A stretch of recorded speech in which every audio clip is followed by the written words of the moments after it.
In my thoughts and in my dreams, they're always in my mind. These songs of hobbits, dwarves and men, and elves, come close your eyes.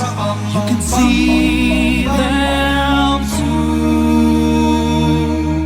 soon. Alright, this is the tale of the toilet pizza. This is the story of probably the worst thing I've ever done to anybody. Probably ever. And I'm not too proud of this story, actually, but it is really funny in its own weird way. Okay, so when I say I worked at a game store, I worked in as much as I helped check people out occasionally on the rare occasion they had to make a purchase. Mainly what I did was I shilled cards to kids. I was basically a pusher. And I helped play and officiate, like, tournaments. So, like, when there was a Magic tournament, I would keep score. Or, if there was a Pokemon tournament, I would play the Pokemans. So, you know, most of my job involved playing a basic Pokemon starter deck and essentially taking dives for all the little kids who were curious about playing the Pokemon and wanted to play. So, if I let them win, they would buy more cards. At least that's what I tell people. No, I had a really shitty deck, so I was kind of meant to lose. But one of my few responsibilities while I was working there was mucking out the stall, as I put it. I had to clean the bathroom. So I don't know what it is about gamers, because honestly, almost all the gamers I've ever met are really very clean, fastidious, in some cases very anal retentive about keeping a neat home, keeping personally clean.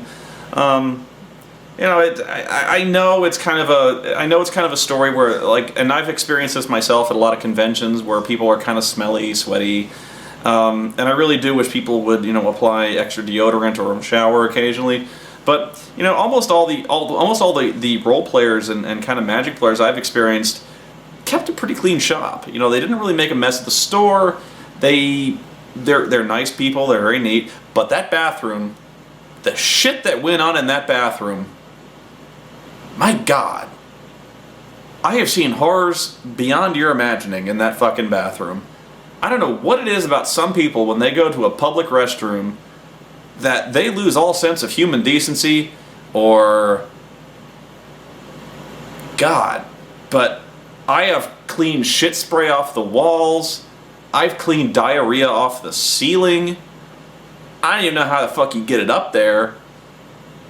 I've cleaned shit monkeys out of the urinal. That's fun, by the way. I cleaned out a chocolate dragon from the fucking urinal. You think that was a South Park episode that never happens? No, that shit happens.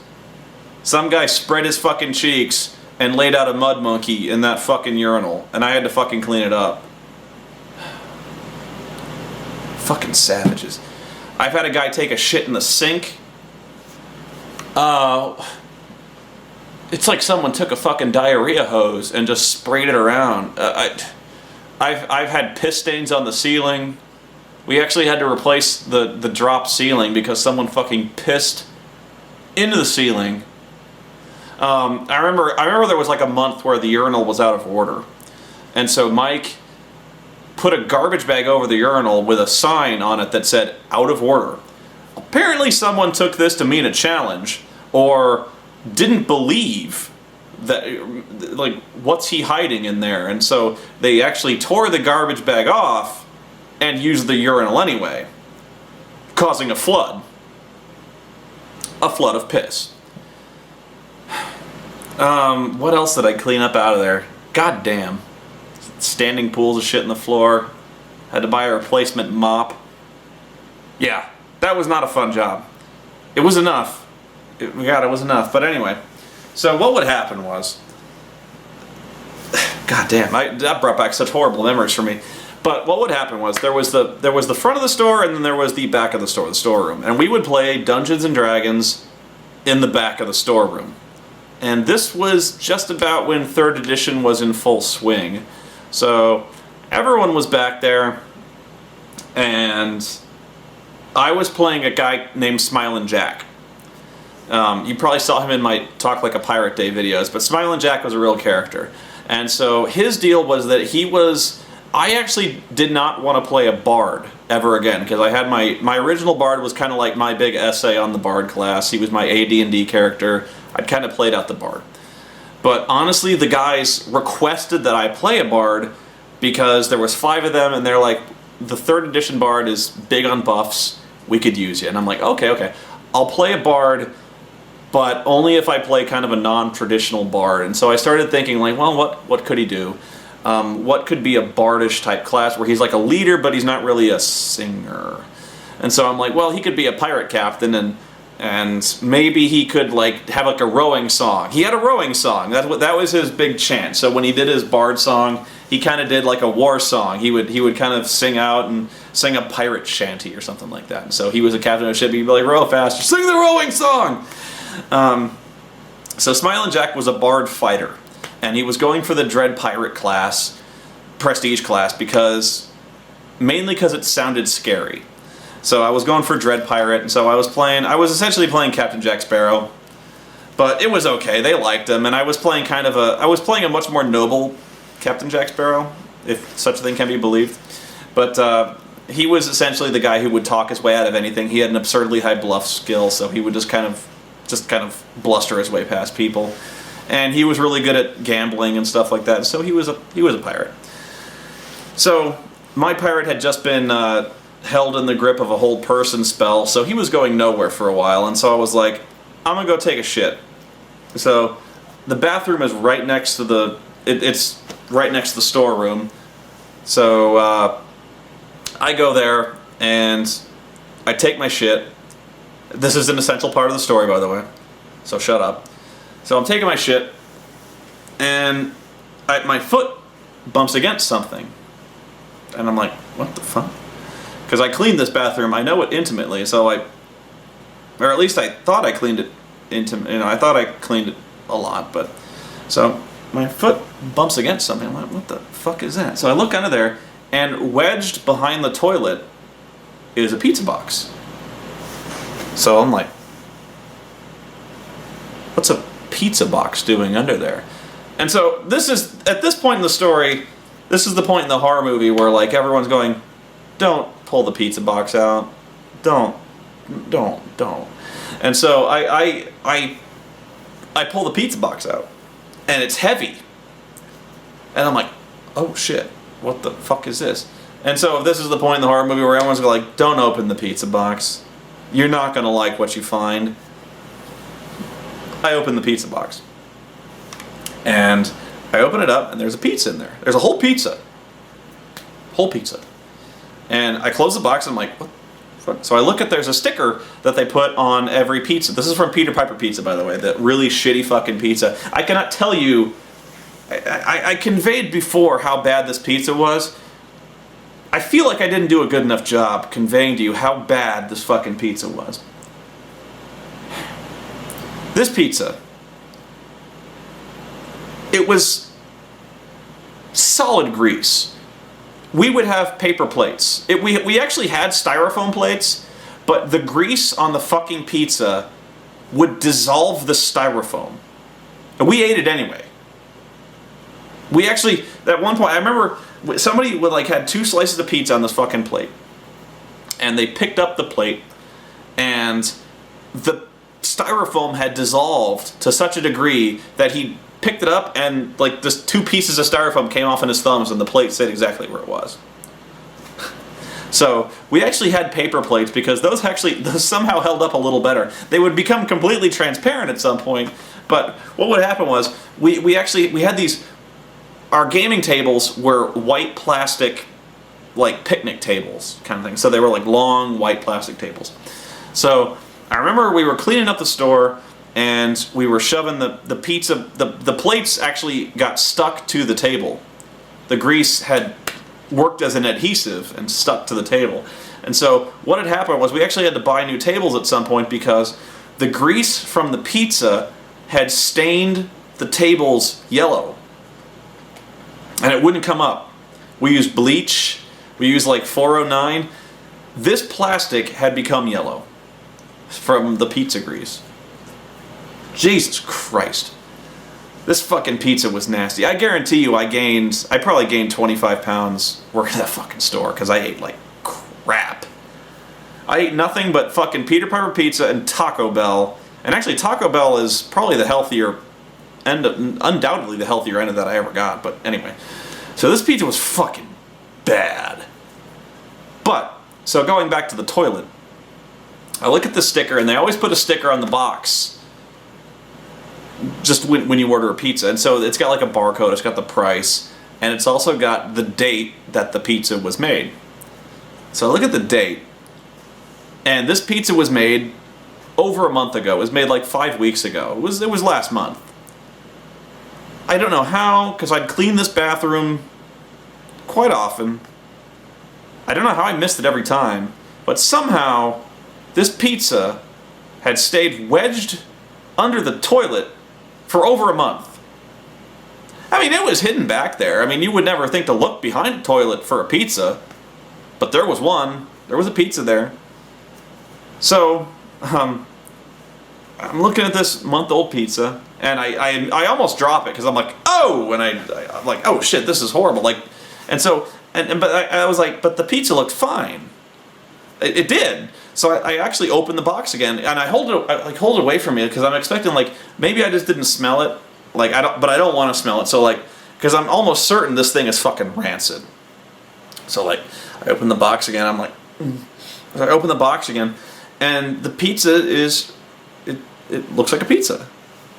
It doesn't look like, you open this thing up, and if I said like, imagine you left a pizza on a counter for a month, what would you think it looked like? And you'd be like, well, I'd imagine it would look horrible. I'd imagine it would look like green and black, covered with like fucking mold. Like the cheese would reek. Like it would be, it'd be month-old fucking cheese. It would be covered in mold. It would stink. The meat would be like desiccated. There'd be fucking maggots. Like you could actually see like maggots or some kind of like bugs. You could see bugs crawling in there, like smelling it and anything. Like, so like piles of mold, green, like the meat had turned black, like the olives maybe had like shriveled up or something like that, or bugs, or like I keep bringing back, I was really afraid of bugs. That's why I was like, oh shit, bugs. So like I open this thing up and it looks fine. This pizza looked like not quite the way it would look if it had just come fresh out of the oven, but it looked good. Or it looked like a Peter Piper pizza. It looked like you would get the pizza and you'd open it, you're like, oh, okay, that's fine. But if you looked at it closely, so I'm like, there's no bugs, okay. So I look in there, I open the box, it doesn't stink, but I look in the box and I look close. It looked like the pizza was made out of plastic. It looked like a fake pizza, like a really, really good fake pizza, like a prop pizza. Like if you made a pizza out of enamel, or and then finally what I decided it looked like was if you took a pizza and shellacked it, like if you put clear coat on it, like weather coating or shellac, if you shellacked a pizza, that's what it looked like, because it looked like a pizza, but it looked too shiny. So what I discovered, or at least what I hypothesized happened, is that this pizza, there was so much grease coating this pizza that it actually acted like a sanitary barrier. It acted like a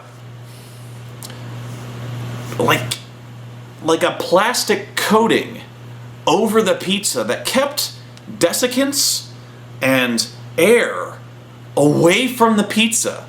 It actually had eventually hardened into a protective shell around this pizza and kept it in perfect stasis.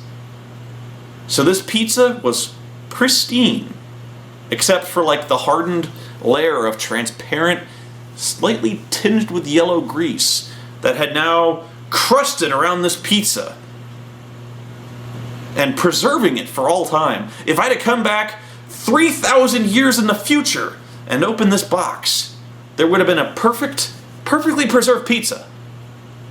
And archaeologists would have puzzled at this. Like, how could this be so perfectly preserved after 3 millennia? Like, there must be some secret to this, because it looked like I could eat it right now. And then I'm sitting on the shitter, holding a pizza, a month-old pizza. And then I wonder, like, who left a pizza here? Why would you leave a pizza here? So I start running through scenarios in my head. I'm like, under what circumstances, A, would you take a pizza into the bathroom? And A1, logically one must conclude that they took the pizza into the bathroom and on the toilet. 2, what happened that caused this person to not take the pizza out of the bathroom? One would assume that, having acquired a pizza, one would wish to consume the pizza. Okay? So, having taken the pizza into the toilet, why then would you...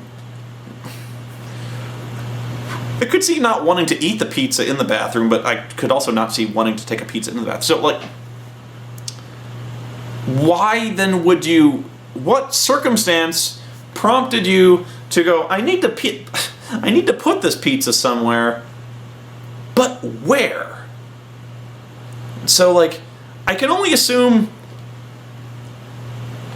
that they wanted to hide their pizza, maybe to keep it for later. Like, this was a problem, mind you. Like, working in the game store, this was a problem where somebody would order pizza, somebody would kind of go around the table saying, like, I'm ordering a pizza, does anybody want in?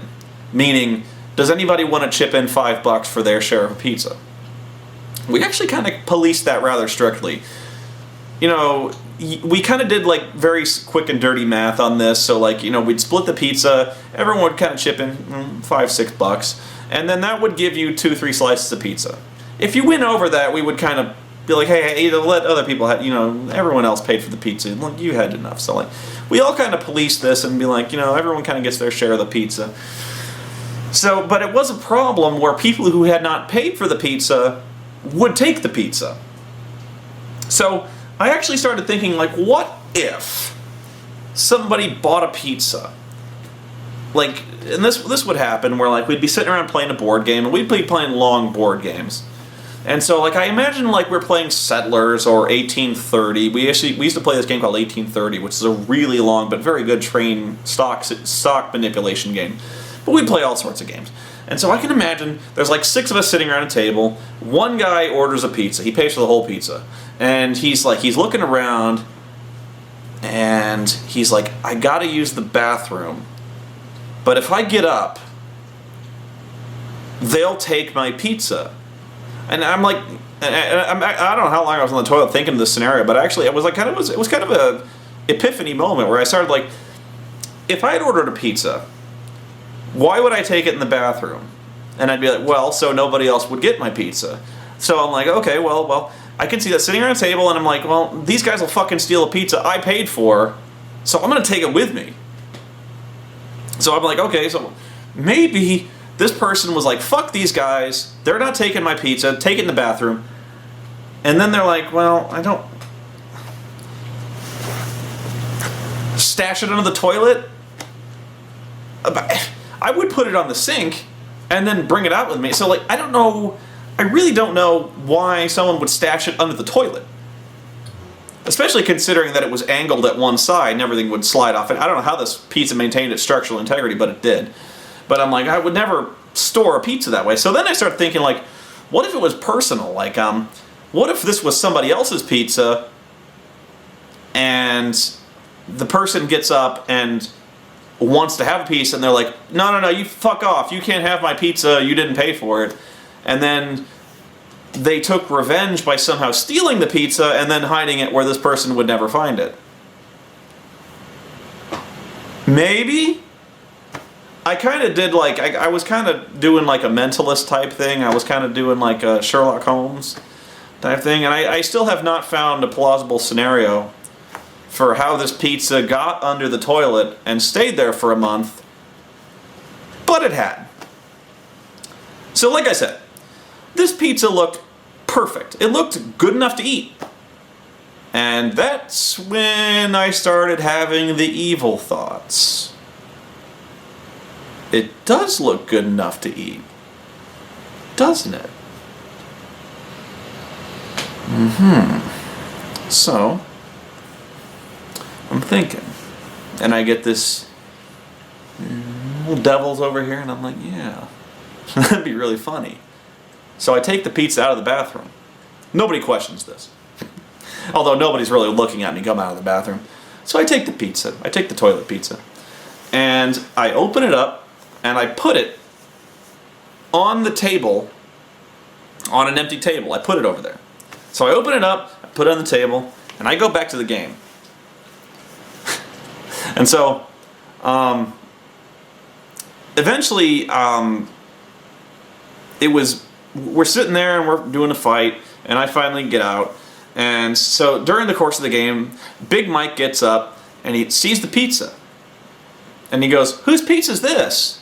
And I'm sitting there going, and the guy, he goes, "Whose pizza is this?" And nobody's going, "I don't know." And so he looks at the pizza and he goes, "Well, does anyone care if I have a piece?" And I go, "It's fine with me, but I think it's been there a while." And he goes, "Ah, it's fine." So he reaches down and he picks up the pizza. He takes a piece of the pizza, and it like, this really should have queued him up. This should have clued him in.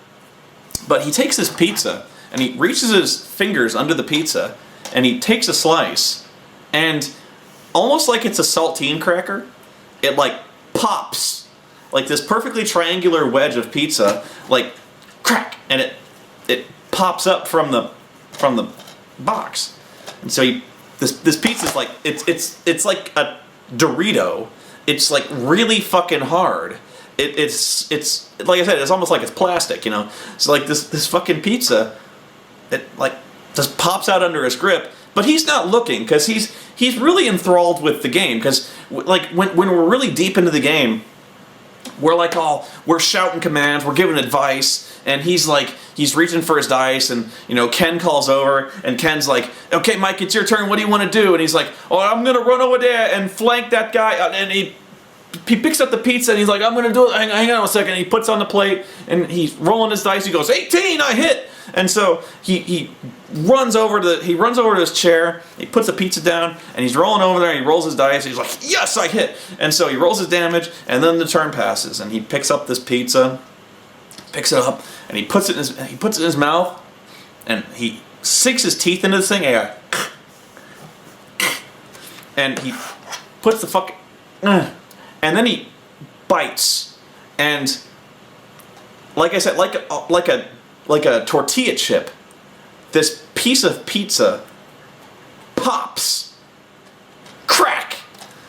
It cracks off in his mouth like it was a saltine cracker. And he's like, and he knows immediately something's wrong, but he's already kind of started shuffling this piece of this just out of habit. He takes a bite and he uses his tongue to kind of like flick it to the back of his mouth so he can start chewing it. So like he's like, crack,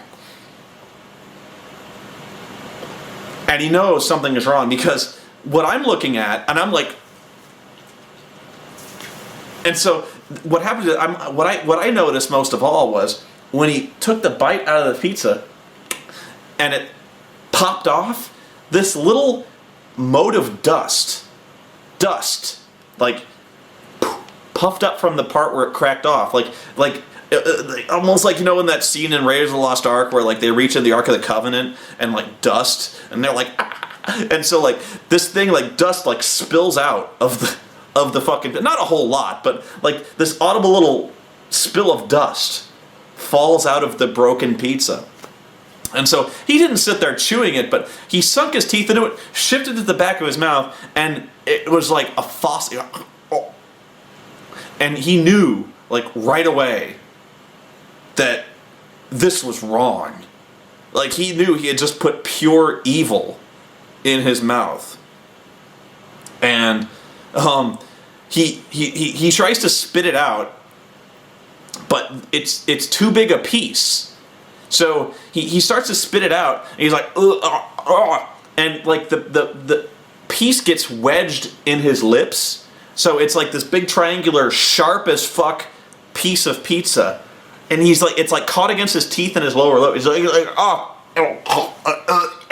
and so he fishes this fucking thing out, and he's like, and because I have no idea what the fuck it tasted like. I don't want to fucking know. And I had no poker face. I have a very bad poker face. So like, it didn't take him fucking long to realize who the fuck the Joker was, because I'm like, and he's like, no, I'll fucking kill you, and I'm like, and so like, he really should have known when he picked the piece of pizza. But honestly, that was like the worst thing I've ever done to somebody, because that was horrible. That was really bad. Honestly, I probably could have fucking killed that guy if he'd have swallowed it. Can you imagine what would have happened if he'd have swallowed? I was like, you probably should like rinse your mouth out completely, like right now, because I think that pizza's like a month and a half old. So, and he didn't get sick, he's fine. But yeah, I'm lucky. Honestly, I'm lucky, because that could have turned out to be really bad. But yeah, that's the tale of the toilet pizza. I have no explanation for this, and yeah, I'm a pretty big jerk, or at least I was back then. I've never done anything close to that evil ever again. That was, like I said, that was probably the most evil fucking thing I've ever done in my life, and I do regret it. I honestly do. It's a funny story, but only because nothing bad happened coming out of it. That could have been really tragic in hindsight. Yeah, I've never done anything like that of that sort ever again. But yeah, I do regret it, so I do apologize if you're watching. I apologize for making you eat the month-and-a-half-old pizza. I didn't make you do it, but, you know, it's still pretty funny.